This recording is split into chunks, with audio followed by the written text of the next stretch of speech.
거룩한 주일에 주의 전에 나오신 여러분들 위해 하나님의 크신 은혜와 복이 임하시기를 주님의 이름으로 축원합니다.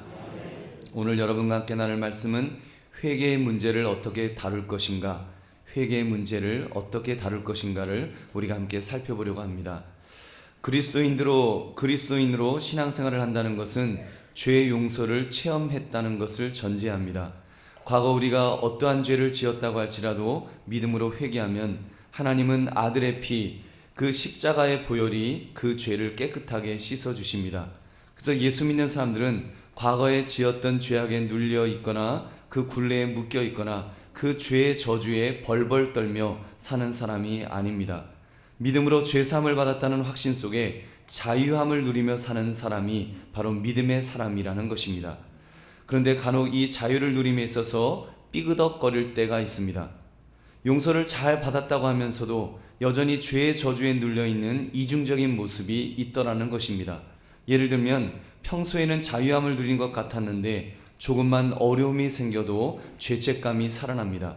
내가 과거에 지었던 죄가 있어서 저주를 받는가 보다. 그럼 그렇지, 내가 그런 죄를 저질렀었는데 내가 이렇게 온전한 것이 그게 잘못된 거지, 이게 벌 받는 거 당연한 거야, 이거 벌 받는 거야, 이러면서 과거에 지은 죄에 대한 죄책에 끊임없이 시달리는 사람들이 있다는 것입니다. 이런 점에서 오늘 성경은 회개란 무엇인가에 관한 말씀을 주고 있습니다. 요셉의 형들이 어린 요셉에게 저질렀던 몹쓸 짓이 있습니다.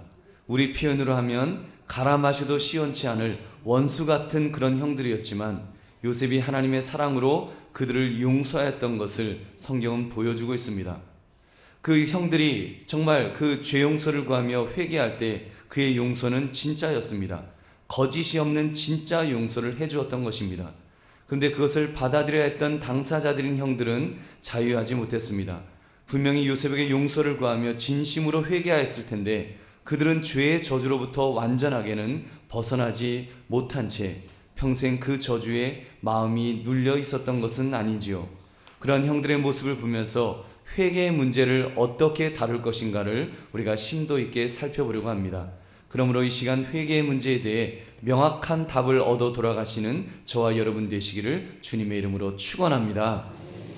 요셉의 형들이 요셉에게 어떤 몹쓸 짓을 했는지는 여러분들이 잘 아실 것입니다. 어린 동생 요셉이 아버지로부터 총애를 좀 받았다고, 그리고 형들의 곡식단이 자기의 곡식단에게 절을 했다는 꿈 이야기를 했다고 괘씸죄를 걸어서 인신매매범에게 팔아버리는 죄를 저질렀습니다. 심부름은 동생 요셉을 처음에는 구덩이에 던져 죽이려고 하다가 자비를 베풀었다는 것이 노예 상인에게 팔아먹었으니 그 죄가 얼마나 크겠습니까? 그렇게 해서 요셉은 애굽의 노예로 팔려갔습니다. 만약 요셉이 하나님의 은혜를 받지 않았다면 그의 인생은 정말 비참할 수밖에 없었을 것입니다. 그런데 하나님의 은혜로 애굽의 총리가 되었고 더구나 애굽의 모든 식량을 관할하는 세도가가 되는 그런 극적인 반전을 경험하게 됩니다. 그 반전 속에 형들이 요셉에게 식량을 얻기 위해서 그 앞에 무릎을 꿇리는 일을 하나님께서는 하셨습니다. 영화의 한 장면 같은 것이 연출된 것입니다. 이런 상황에서 요셉의 처절한 복수기 시작될 만도 한데 요셉은 그렇게 하지 않았습니다. 그는 형들에게 원수 갚으려고 하지 않았다는 말입니다. 오히려 형들로 하여금 그들이 동생 요셉에게 무슨 짓을 저질렀었는지 그 죄를 깨닫도록 하는데 애를 썼습니다. 가족이 어떻게 되느냐, 형제가 어떻게 되느냐, 아버지가 계시냐, 그러면 동생은 있느냐, 동생들은 어떻게 됐느냐, 요셉 이야기가 자연스럽게 나오도록 그렇게 유도했습니다. 그러다 보니 마침내 형들의 입에서 뉘우치는 이야기가 터져 나오게 됩니다. 창세기 42장 21절을 보니까 그들이 서로 말하되 우리가 아우의 일로 말미암아 범죄하였도다. 그가 우리에게 애걸할 때에 그 마음의 괴로움을 보고도 듣지 아니하였으므로 이 괴로움이 우리에게 임하도다. 여러분, 얼마나 놀라운 장면입니까? 근 20년 만에 그들 중에 금기로 되어 있었던 말 요셉이라는 이름이 나오고, 그리고 그 동생 아우의 일로 범죄했다는 말이 지금 그들의 입에서 터져 나오고 있습니다. 그것도 바로 당사자인 요셉 앞에서. 요셉을 애굽 사람으로 알았기 때문에 자기들의 언어를 알지 못할 거라고 생각하고 그냥 그 말을 쉽게 이렇게 그 입에 담았던 것입니다. 여러분, 그 자기들이 정말 이런 모습, 요셉의 괴로움을 보고도 듣지 아니하였으므로 이 괴로움이 우리에게 임하고 있구나, 그 이야기를 막 하고 있는 것입니다. 요셉이 그 이야기를 들을 때, 뉘우치는 그 형들의 모습을 볼 때 요셉의 마음이 얼마나 위로가 되었을까요? 아무튼 형들은 이제 그 곡식을 잔뜩 얻어서 아버지가 계신 가나안 땅으로 돌아가게 됩니다. 그때까지도 요셉인지 몰랐습니다. 그래도 기근이 계속되어 도저히 견딜 수가 없게 되자 이번에는 막내 동생 베냐민을 데리고 애굽 땅을 다시 찾게 되었습니다. 근데 그 동생 베냐민이 총리의 은잔을 훔쳤다는 누명을 쓰고 절도죄로 평생 감옥에 갇히게 된 것입니다. 얼마든지 남을 나라, 야 저거 베냐민 저거 조그만 거에 그냥 동생이 저기 손버릇이 나쁘구나, 베냐민을 두고 봐도 그 충분한 명분이 있었을 것이라 그랬습니다. 저지른 죄에 대해 뉘우치고 있었기에 이들이 이번에는 그 동생을 구하려고 애를 씁니다. 유다와 같은 사람, 그 죄를 자기에게 돌리면서 그 아이를 용서해달라고, 내가 대신 감옥 가겠다고 이렇게 말할 정도로 그는 변했다고 그랬습니다. 유다가 고통을 통해서 아버지의 아픔을 돌아볼 줄 아는 그런 깨달음을 얻게 되었다는 말씀을 지난주에 드렸습니다. 이렇게 형들이 회개하고 변화되고 하는 모습을 보면서 드디어 요셉이 자기의 신분을 밝혔습니다. 그때 형들이 얼마나 놀랐을까요? 성경은 그들이 아무도 대답하지 못했다 그랬습니다. 너무 무서워서 몸이 굳어서 입이 굳어서 죽은 시체처럼 부들부들 떨고만 있었다는 것입니다. 이제 죽었구나, 두려움이 막 쓰나미처럼 몰려왔을 것입니다. 근데 의외로 요셉의 모습이 너무 부드러운 것입니다. 요셉이 눈물을 뚝뚝 흘리면서 대성통곡을 하면서 아버지가 살아계십니까? 형님들 나 요셉이에요. 아버지 살아계세요 하면서 막 그 눈물로써 형들을 맞이하는 것입니다. 가까이 오시라고. 그래서 형들을 가까이 불러놓고는 요셉이 계속 말을 합니다. 나를 이곳에 팔았다고 근심하지 마소서. 당신들이 팔았기 때문에 온 것이 아니라 하나님께서 우리 가족의 생명을 구원하시기 위해서 나를 당신들 앞에 보내신 것입니다. 아주 놀라운 이야기를 하고 있는 것입니다. 믿음의 고백을 지금 그는 하고 있습니다. 그는 형들의 죄를 탓하지 않고 하나님의 섭리를 이야기했던 것입니다. 요셉은 형들의 죄를 떠나서 하나님의 구원 사역을 계속하여 설명합니다.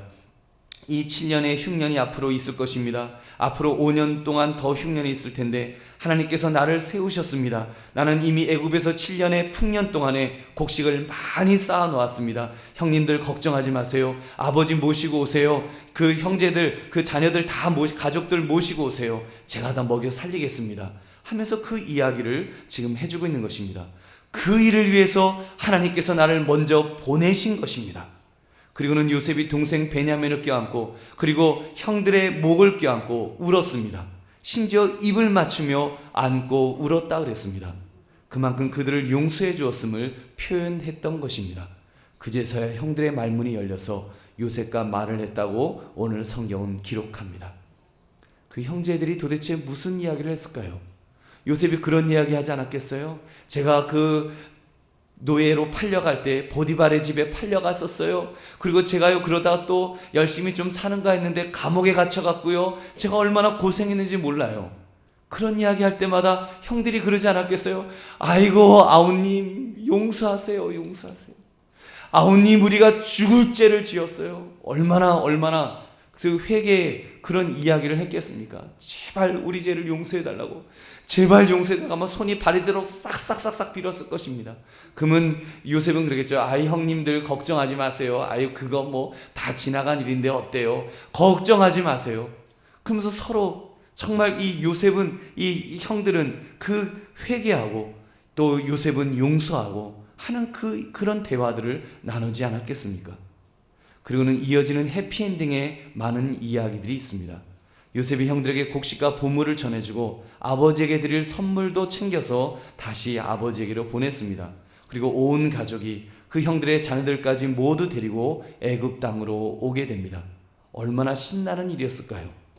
요셉에게 용서를 받고 이제는 총리를 형제로 둔 사람으로 이제 애굽에 이민을 오는 것입니다. 형제가 동생이 애굽의 총리입니다. 얼마나 신나서 얼마나 자신 있게 애굽 땅으로 온 가족들과 함께 올 수 있었겠습니까? 그리고는 시간이 지났습니다. 세월 앞에는 장사가 없다고 아버지 야곱이 죽게 되었습니다. 아버지가 죽게 되자 그들은 다시 두려움에 빠지게 됩니다. 요셉이 아버지가 돌아가셨으니 우리에게 복수를 시작할지도 모르겠다. 우리 15절 말씀 함께 읽겠습니다. 시작. 요셉의 형제들이 그들의 아버지가 죽었음을 보고 말하되 요셉이 혹시 우리를 미워하여 우리가 그에게 행한 모든 악을 다 갚지나 아니할까 하고, 그래서는 다시 두렵고 떨리는 마음으로 요셉을 또 찾아옵니다. 그리고 말하기를 아버지가 복수하지 말라고 말씀하셨다는 것입니다. 17절 말씀. 너희는 이같이 요셉에게 이르라. 내 형들이 내게 악을 행하였을지라도 이제 바라건대 그들의 허물과 죄를 용서하라 하셨나니 당신 아버지 하나님의 종들인 우리 죄를 이제 용서하소서 하며 요셉이 그들이 그에게 하는 말을 들을 때에 울었더라. 진짜 야곱이 유언으로 남겼는지 우리가 정확하게 확인할 수가 없습니다. 어떤 학자들은 진짜 남겼을 것이다, 야곱이 그 말을 챙겨서 했을 것이다, 그렇게 해석하는 학자들이 대부분입니다. 그러나 어떤 학자들은 안 남겼을 것이라고도 해석을 합니다. 거짓말에 능숙했던 아버지 야곱을 닮아서 그 형들도 부전자전이라고 말을 만들었을지도 모르겠다고 해석을 합니다. 아버지가 유언을 남겼다, 그러니 우리를 제발 죽이지 말아다오, 그런 부탁을 하기 위해서 그렇게 만들었을지도 모르겠다. 저는 전통적인 해석도 좋지만 한번 안 남겼을 쪽을 한번 생각해 보았습니다. 왜냐하면 형들이 말하기를 혹시 우리를 미워하여, 이 가정법을 쓰고 있거든요. 혹시 우리를 미워해서, 요셉에게서 전혀 형들을 미워하는 그런 눈치가 전혀 안 보였다는 것입니다. 네, 이제 아버지가 죽었으니까 혹시 미워하여 우리를 혹시 죽이지 않을까. 만일 야곱이 유언으로 남길 것 같았으면 애초에 요셉의 아들인 에브라임과 므낫세에게 축복할 때 그때 이야기하지 않았겠습니까? 명령하지 않았겠습니까?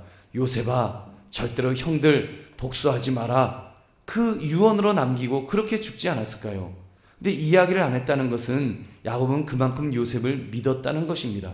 적어도 요셉의 성품을 아는 아버지 야곱이라면, 그리고 우리가 이해하는 요셉이라면, 여러분, 아버지가 절대로 별로 그렇게 걱정하지 않고 눈을 감았었음에 틀림없을 것입니다. 그러나 형들은 요셉을 믿지 못했습니다. 무엇 눈에는 무엇밖에 안 보인다는 말 있지 않습니까? 자기들이 요셉에게 그렇게 모진 행동들을 했었으니까 요셉도 자기들에게 아버지 돌아가시고 나면 그렇게 할지도 모른다라고 걱정하며 있지 않았겠습니까? 그래서 이 불편한 대화가 요셉에게 전해졌습니다. 아무튼 요셉이 이 이야기를 듣고는 막 울었습니다. 순진한 요셉이 아버지 야곱의 진짜 유언으로 알고 울었을지도 모르고, 아니면 자기 마음을 못 알아주고 벌벌 떠는 형들이 측은해 보이기도 하고 속상하기도 해서 울었을 것입니다. 아무튼 울었습니다. 그러면서 요셉이 형들에게 자기의 마음을 다시 한번 보여준 것이 오늘 본문의 내용입니다. 우리 19절부터 21절까지를 함께 읽겠습니다. 시작. 요셉이 그들에게 이르되 두려워하지 마소서, 내가 하나님을 대신하리이까. 당신들은 나를 해하려 하였으나 하나님은 그것을 선으로 바꾸사 오늘과 같이 많은 백성의 생명을 구원하게 하시려 하셨나니 당신들은 두려워하지 마소서, 내가 당신들과 당신들의 자녀를 기르리이다 하고 그들을 간곡한 말로 위로하였더라. 아멘. 요셉은 철저히 믿었다는 것입니다. 이 이야기는 이미 첫 번째 처음 만났을 때 형들에게 다 했던 이야기입니다. 하나님께서 원수 갚는 일, 이거 할 필요, 하나님께서 원수 갚는 것은 하나님께 있는데 제가 왜 원수를 갚겠습니까? 그건 하나님의 문제고, 하나님께서 지금 형들이 나를 이렇게 해서 나를 앞서서 보내려고, 우리 집안을 구원하려고 그렇게 하신 것인데 제가 원수 갚을 일이 뭐가 있습니까? 지금 그런 이야기를 또 하고 있는 것입니다. 그래서 형들만 내가 책임지는 것이 아니라 조카들도 책임지겠습니다. 그러니 형들 마음 편하게 가지세요. 그제서야 안도의 한숨을 내쉬었을 형들의 모습을 상상해 보시기 바랍니다. 사랑하는 성도님들, 이 형들의 모습을 보며 여러분은 무엇을 느끼십니까? 형들의 모습에서 회개의 문제를 잘못 이해했던 어리석은 모습을 엿볼 수 있지 않는지요? 저는 세 가지를 느꼈습니다. 첫째, 요셉의 형들은 오랜 세월 여전히 죄책에 빠져 마음고생을 했을 것이라는 생각을 했습니다. 마음고생을 했겠다. 요셉은 용서했습니다. 조금의 여지도 남기지 않고 이미 깨끗하게 용서를 했습니다. 성경은요, 용서에 대해서 이렇게 말씀합니다. 히브리서 10장 17절 18절 말씀. 또 그들의 죄와 그들의 불법을 내가 다시 기억하지 아니하리라 하셨으니 이것들을 사하였은즉 다시 죄를 위하여 제사 드릴 것이 없느니라. 여러분, 하나님은 말씀하시기를 용서하면 그 용서로 끝난다는 것입니다. 또 그 용서가 반복될 필요가 없다라고 말씀하는 것입니다. 한번 용서받았으면 또 제사 드릴 것 없다, 이런 말씀을 하십니다. 그래서 심지어 요셉은 지금 그들을 축복하고 싶었을 것입니다. 형들을 원수 같기는커녕 오히려 축복하는 마음으로 제발 우리 형들이 이 애굽 땅에서 잘 되기를 바란다. 자손들이 잘 되기를 바란다. 왜요? 한 가족이니까 형제니까 형들이 회개하고 자기 죄를 그래도 고백했으니까, 또 하나님 앞에서 그렇게 용서했으니까 그 마음으로 살았을 것입니다. 근데 그렇다면 여러분, 그 형들로서는 얼마나 놀라운 복을 받은 것입니까? 노예로 팔아버린 동생이 자기들을 돌보는 자가 되어 나타났으니 얼마나 감사한 일입니까? 그것도 그냥 동생도 아니고 애굽의 제2인자, 최고의 권력자가 되어 나타났으니 횡재를 해도 큰 횡재를 한 것입니다. 그렇다면 그 형들이 정말 기쁨으로 살아야 하지 않았겠습니까? 어깨춤을 덩실덩실거리면서 너무 감사하다, 너무 감사하다, 하나님의 은혜가 너무 크다고 정말 하나님 앞에 영광을 돌리면서 그렇게 살아야 마땅하지 않았겠냐는 것입니다. 그런데 그들은 누리지를 못했던 것 같습니다. 왜요? 자기들의 회개를 의심했기 때문입니다. 혹시 우리를 미워하여 저 요셉이 우리를 죽일지도 모르겠다, 그 생각에 벌벌 떨었을 것입니다. 죄책에 붙들려 있었던 것입니다. 저는 그런 생각을 해봐요. 그 얼마나 형들이 벌벌 떨면서 있었을까요? 얼마나 벌벌 떨었을까요? 진리가 우리를 자유케 해주셨는데 그 저주에 눌려서 여전히 죄에 눌려 살았던 것입니다. 얼마나 불쌍한 사람들입니까? 여러분, 그렇게 볼 때 둘째, 그렇게 눌려 살았던 원인은 하나님의 섭리를 믿지 못했기 때문입니다. 다시 말하면 하나님의 말씀을 믿지 못했다는 것입니다. 분명히 요셉이 말했습니다. 창세기 45장 5절에서 당신들이 나를 이곳에 팔았다고 해서 근심하지 마소서, 한탄하지 마소서. 하나님이 생명을 구원하시려고 나를 당신들보다 먼저 보내셨나이다. 요셉을 하나님이 보내셨다, 이거를 믿었어야 했습니다.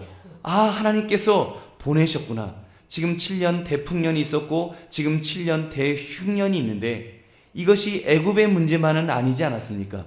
이 지금 고대 근동 지방이 그 7년 흉년으로 지금 어려움을 겪고 있으면서 요셉뿐 아니라 형들도 그 어려움을 겪으면서 느끼지 않았겠습니까?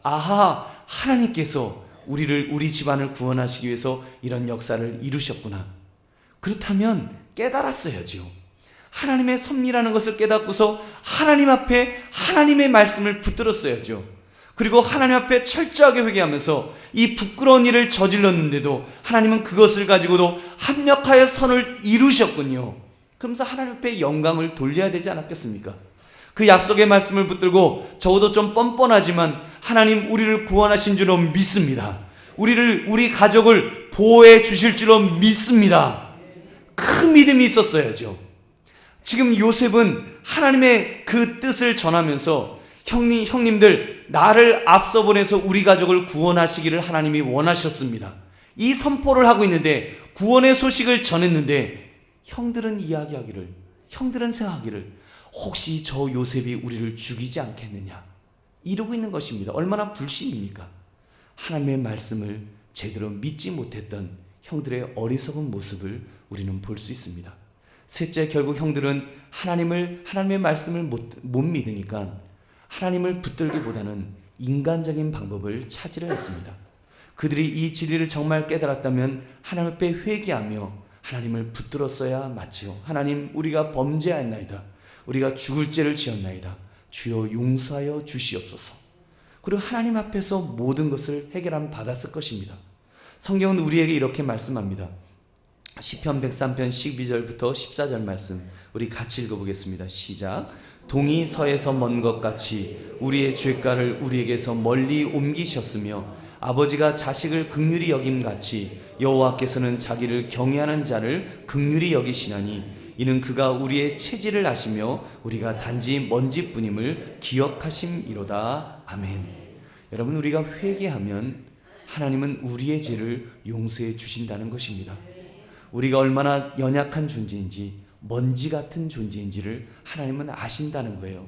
그래서 우리의 죄를 용서하시는 그 하나님을 우리가 믿는다면 우리가 어떤 죄를 지었다 할지라도 그 하나님 앞에 고백해야 될 줄로 믿습니다. 여러분, 시편 34편 18절을 말씀합니다. 여호와는 마음이 상한 자를 가까이 하시고 충심으로 통회하는 자를 구원하시는도다. 형제들이, 정말 이 형들이 그 하나님 앞에서 상한 마음을 가지고 정말로 고백하며 회개하면서 그렇게 통회했다면 거기서 자유함을 누렸어야죠. 자유함을 정말로 누렸어야죠. 근데 그 부족했던, 여러분 회개하지 않지는 않았겠죠. 회개했겠지요. 근데 회개는 했지만 뭔가 좀 꺼림칙한 모습이 이 형들의 모습에서 있지 않느냐는 것입니다. 믿음의 사람으로 회개는 했을 텐데, 분명히 회개하고 용서를 받았을 텐데 뭔가 좀 꺼림칙한, 화장실 갔다가 뭔가 좀 제대로 처리하지 못하고 나온 것 같은 그런 모습을 볼 수 있지 않느냐는 것입니다. 여러분, 그것은 바람직한 믿음의 사람의 모습은 아닙니다. 다윗왕 같은 사람을 보십시오. 그는 왕이었지만 밧세바와의 간음죄로 인해서 이렇게 평생 그 아픔이 있었을 것입니다. 그도 아픔이 있었을 것입니다. 근데 그는 그것을 하나님 앞에 고백합니다. 내가 하나님 앞에 범죄하였나이다. 하나님 앞에 회개하면서 그는 정말 평생을 하나님을 붙들면서 겸손하게 살았습니다. 그가 얼마나 믿음 위에 살았으면, 겸손하게 살았으면 하나님께서 끝까지 쓰시는, 정말 겸손하게 쓰시는 그런 위대한 인생을 살게 된 줄로 믿습니다. 근데 그 형들은 하나님의 차원에서 보지 않고 인간적인 차원에서 보았습니다. 하나님께 확신을 얻으려 하기보다는, 하나님으로부터 확신이 없었기 때문에 인간적인 도움을 얻으려 하지 않았겠는지요. 혹시 아버지 덕에 어떻게 보호를 좀 받을 수 있지 않았을까? 얼마나 어리석은 모습인지요. 그들이 만약 끝까지 그 마음이었다면 죽을 때까지 제대로 눈을 감지 못했을 것입니다. 모르긴 몰라도 아버지 살아있을 때 그들이 얼마나 벌벌 떨었을까요? 아버지가 기침만 콜록해도 이렇게 조금만 열난다 그래도 아마 가슴이 철렁철렁 내려앉을 거예요. 아버지 돌아가시면 안 됩니다. 아버지 돌아가시면 우리 다 죽습니다. 여러분, 그런 마음으로 살았을 때 얼마나 참 제대로 못 누렸겠냐는 것입니다. 충분히 누릴 수 있었는데, 충분히 하나님의 은혜를 누리면서 용서함을 받으면서 기쁨으로 살 수 있었는데, 불안 속에 살았을 형제들의 모습을 생각해 보시기 바랍니다. 왜요? 하나님을 붙들기보다는 인간적인 방법을 찾는 사람은 결국 평안을 제대로 못 누린다는 것입니다. 사랑하는 성도님들, 우리 오늘 말씀을 통해서 회개의 문제를 바르게 다루기를 원합니다. 우리는 크고 작은 죄를 우리도 짓습니다. 나는 평생 아무 죄도 짓지 않았다, 만약에 말하는 사람이 혹시 있다면 그 사람은 진짜 죄를 짓지 않은 것이 아니라 죄가 무엇인지를 모르는 사람일 것입니다. 그만큼 모든 사람은 죄를 지었습니다. 로마서 3장 10절부터 12절은 말씀합니다. 기록된 바 의인은 없나니 하나도 없으며 깨닫는 자도 없고 하나님을 찾는 자도 없고 다 치우쳐 함께 무익하게 되고 선을 행하는 자는 없나니 하나도 없도다. 여러분, 우리 다 죄인 맞지요? 우리 다 죄인입니다. 이런 우리가 속량을 받아, 즉 죄 용서함으로 말미암아 의롭다 하심을 얻었습니다. 우리가 죄인인 것도 맞지만 우리가 의롭다 하심을 얻은 것도 맞습니다. 로마서 3장 24절은 말씀합니다. 그리스도 예수 안에 있는 속량으로 말미암아 하나님의 은혜로 값없이 의롭다 하심을 얻은 자 되었느니라. 아멘. 우리는 의롭다 하심을 얻었습니다. 그러므로 회개란 무엇입니까? 자기의 죄를 깨달아 뉘우치는 마음으로 예수님께 그 죄를 가지고 나오는 것입니다. 그래서 회개에 세 가지 요소가 있다고 말합니다. 죄를 깨닫는 단계인 지적인 요소, 그리고 죄를 슬퍼하며 뉘우치는 감성적인 요소, 그리고 그 죄를 다시는 안 짓겠다고 결심하며 예수님께 나아가는 의지적인 요소가 있다고 했습니다. 이러한 단계에서 우리는 진정성 있는 회개를 해야 할 것입니다. 회개의 내용 중에 사람과 풀어야 할 문제가 있으면, 그리고 풀 수 있는 문제가 있으면 푸는 것이 어쩌면 우선일 것입니다. 회개를 너무 추상적으로만 이해해서는 안 될 것입니다.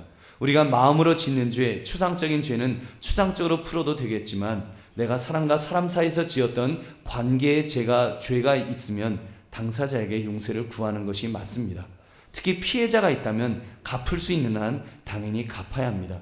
삭개오 같은 사람을 보십시오. 그는 세리장으로 세금 폭탄으로 남에게 피해를 입히고 자기가 착복한 죄에 대해서는 내가 갑절이나 갚겠습니다. 그는 분명히 회개할 때 자기가 갚아야 될 것 있으면 갚는 일부터 시작했습니다. 이것이 참된 회개입니다.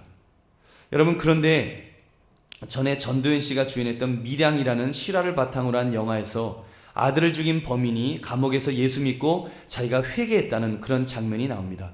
이제 그 엄마가 아들을 죽인 그 범인을 찾아갑니다. 찾아가서 이제 용서해 주려고, 이제 자기도 예수님 믿고 그 구원함을 받았기 때문에 용서의 은혜를 체험했기 때문에 그 그 범인을 용서해 주려고 한 것입니다.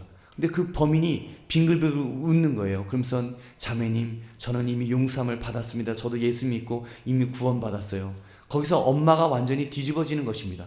아니, 나도 용서하지 않았는데 아니 지가 용서를 받았다고? 무슨 하나님이 그런 하나님이냐고. 여러분, 그거 잘못된 것입니다. 그런 뻔뻔함은 참된 회개가 아닙니다. 그러면서 우리는 좀 더 책임 있는 회개를 해야 할 것입니다. 이런 책임 있는 회개의 주제는 우리 다른 기회에 우리가 다루기로 하고, 오늘 다룰 주제는 어떤 경우이건 우리가 참된 회개를 하였다면, 진정으로 참된 회개를 하였다면 더 이상 죄책에 시달리지 말자는 말씀을 우리가 나누는 것입니다. 여러분, 회개란 자기의 죄를 예수님께 가지고 가 속량을 받는 것입니다. 그러면 예수님은 그 죄값을 대신 치루어 주십니다. 회개란 그 놀라운 은혜를 말하는 것입니다. 그래서 회개는 전적으로 은혜에 기초합니다. 회개의 기본은 하나님의 은혜, 하나님의 무조건적인 은혜와 사랑에 기초하는 것입니다. 근데 사람들은 어떠합니까? 이 은혜를 믿지 못합니다. 그리고 자기의 저질렀던 그 죄악에 사로잡혀서 난 죄인이야, 난 죄인이야, 난 죽어 마땅해 죄인이야. 평생 자기 몸에 저주의 쇠사슬을 칭칭 감은 채 그렇게 살아가는 모습이 있지 않느냐는 것입니다. 정도의 차이는 있겠지만 우리 역시도 자칫 그런 위험에 빠질 수 있기 때문에 이 말씀을 드립니다. 여러분, 이런 태도는 겸손이 아닙니다. 이것은 불신앙입니다. 진정 내가 회개하였고 진정 하나님께 나를 용서해 주셨으면 믿는다면 우리는 여러분 그것을 붙들어야지요.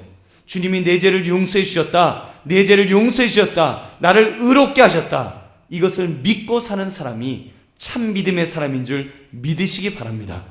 요한복음 8장 34절부터 36절, 예수께서 대답하시되 진실로 진실로 너에게 이르노니 죄를 범하는 자마다 죄의 종이라. 종은 영원히 집에 거하지 못하되 아들은 영원히 거하나니 그러므로 아들이 너희를 자유롭게 하면 너희가 참으로 자유로우리라. 아멘.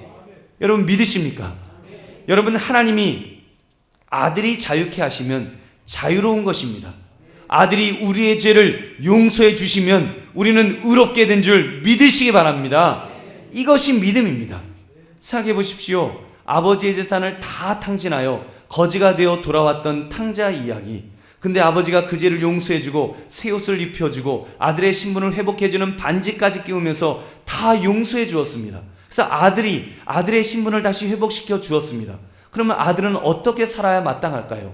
여러분, 당연히 아버지 너무 감사해요. 하나님, 아버지 너무 감사해요. 나를 다시 아들로 받아주셨군요. 나 같은 죄인을 아버지 다 탕진하고 죄지었던 그 아들을 다시 아들로 봐주셨군요. 너무 감사해요. 그러면서 막 기뻐하면서 정말 이제는 내가 아버지의 아들답게 살리라. 어떻게 하면 아버지의 아들답게 살까? 하면서 아버지 아들답게 살려고 얼마나 애를 써야 마땅하겠습니까? 모르긴 몰라도 여러분, 큰아들보다 이 둘째 아들, 용서함을 받은 이 둘째 아들이 더 효자가 되어야 마땅하지 않겠습니까? 당연히 이 둘째 아들이 더 아버지를 잘 모시면서 아버지가 기뻐할 만한 그런 아들로 살아가지 않겠냐는 말입니다. 근데 만약에 그 아들이 늘 죄책감에 사로잡히는 것입니다. 이그 인간아, 아버지는 용서해 줬는데 자기는 맨날 집구석에 박혀갖고 술만 퍼마시는 거예요. 인간아, 너는 어떻게 그렇게 아버지 앞에 그 재산을 다 탕진하고 그 죄를 저지르고 그렇게 사느냐? 넌 인간아, 넌 어떻게 그러냐? 아버지는 용서해 주셨는데 자기는 자기의 죄책에 쌓여갖고 그거 붙들고 낑낑거리고 있다면, 그래서 아버지의 아들답게 살지 못한다면 얼마나 어리석은 인생을 사느냐는 말입니다. 여러분, 또 아버지의 마음이 얼마나 아플까요? 이런 점에서 우리 자신을 돌아보자는 것입니다. 어떤 분들을 보면 늘 죄악에 눌려 사는 것처럼 보이는 분들이 간혹 있습니다. 심지어 목회자들 중에도 그런 분들이 있습니다. 제가 어떤 분에게 여쭤봤습니다. 요즘 어떻게 사세요? 그랬더니 말씀하시는 거예요. 썩은 냄새가 진동하는 죄인이지요. 썩은 냄새가 진동하는 죄인이지요. 제가 그 얘기를 탁 들으니까 갑자기 썩은 냄새가 좀 나는 것 같더라고요. 그래서 아유, 좀 냄새나, 좀 목욕을 안 했나? 뭐 그런 생각도 좀 들었습니다. 여러분, 그것이 겸손일까요? 겸손일까요? 저는 아니라고 봅니다. 그건 겸손 아닙니다. 저는 그런 아쉬움이 생겼습니다. 그 정도의 목회자의 신앙이라면, 저도 목회자라고 한다면, 목회의 길을 가는 정도의 신앙격이면 좀 더 자유를 누려야 되는 것이 마땅하지 않겠습니까? 죄인인 것 다 알지요. 그러나 우리가 믿음으로 의롭다 여김을 받았다는 것도 알아야지요. 여러분, 믿으십니까? 이 믿음으로 의롭다 여김을 여긴다는 것을 분명히 알아야지요. 로마서 3장 23절 24절 우리 같이 읽어보겠습니다. 시작. 모든 사람이 죄를 범하였음에 하나님의 영광에 이르지 못하더니 그리스도 예수 안에 있는 속량으로 말미암아 하나님의 은혜로 값없이 의롭다 하심을 얻은 자 되었느니라. 아멘. 여러분, 따라하시기 바랍니다. 나는 믿음으로 의롭다 하심을 얻었습니다. 여러분, 믿으시면 아멘 하시기 바랍니다. 여러분, 여기에서 우리 분명히 흔들리지 맙시다. 사단은 우리를 공격할 것입니다. 아무개야, 네가 정말로 의롭다 하심을 얻었겠느냐? 너 과거에 그런 죄를 저질렀는데 네가 무슨 지금 의롭다 하심? 웃어? 네가 웃을 꿈번이야? 너 인상 찡그려. 여러분, 막 사단이 우리를 그렇게 말할 것입니다. 사단은 정죄의 영입니다. 정죄의 영이기 때문에 우리를 어떻게 해서라도 끌어내리려고, 우리가 하나님의 은혜 속에 살지 못하도록 끌어내리려고 그렇게 애를 씁니다. 여러분, 그 사단의 공격에 넘어가지 마시기를 주의 이름으로 축원합니다. 진리가 우리를 자유케 했다 그러고, 여러분, 하나님의 아들이 우리를 자유케 하신다 그러면, 여러분, 죄의 그 굴레에서부터 자유케 되시는, 그것을 누리시는 저와 여러분 되시기를 주님의 이름으로 축원합니다. 말씀을 맺습니다. 회개의 문제를 어떻게 다룰 것인가? 여러분이 진정 하나님 앞에서 회개했다면 우리 좀 더 자유함을 누리자는 것입니다. 하나님은 우리를 용서해 주셨는데 우리는 여전히 죄책에 사로잡혀 있다면 이것이 얼마나 안타까운 일인지요. 여러분, 그냥 우리가 뭐 뻔뻔하게 그냥 뭐 죄 지어놓고 함부로 살자는 그런 이야기 아닙니다. 여러분, 우리가 죄 지은 것 있으면 진지하게 회개해야지요. 우리가 갚아야 될 것이 있으면 갚아야지요. 우리가 용서를 구해야 될 사람이 있으면 찾아가서 진지하게 용서를 구해야지요. 여러분, 어찌되었건 우리가 정말 진정으로 하나님 앞에 회개했다면, 그래서 죄 용서함을 받았다고 확신이 드신다면 우리가 자유하자는 것입니다. 그 속에서 자유함을 먼저 누리자는 것입니다. 자유함을 누려야 제대로 된 신앙을 할 수 있기 때문입니다. 여러분, 우리가 왜 막 그 이상한 냄새가 풀풀 나는 그런 죄인입니까?